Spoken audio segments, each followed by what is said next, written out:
तुपाच्या वाती बनवण्यासाठी इथे मी 1 वाटी तूप, अर्धा वाटी डालडा, रेडीमेड फुलवात आणि 3 कापराच्या वड्या घेतलेल्या आहेत. तुपामध्ये हा डालडा टाकून आपण गॅसवर त्याला वितळून घेणार आहोत. त्यानंतर त्यामध्ये कापराची पावडर टाकून घ्यायची आहे.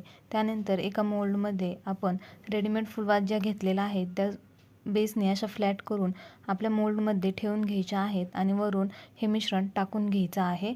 त्यानंतर आपण हे 1 ते 1.5 तासासाठी फ्रीजमध्ये ठेवून देणार आहोत. त्यानंतर आपण सेम याच पद्धतीने आईस ट्रेमध्ये ही फुलवात बनवू शकतो.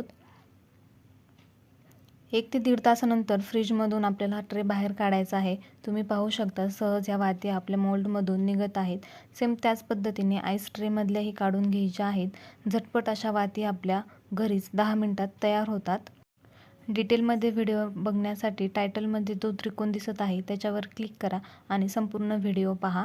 आणि चॅनलला सबस्क्राईब केलेलं नसेल तर तेवढं सबस्क्राईब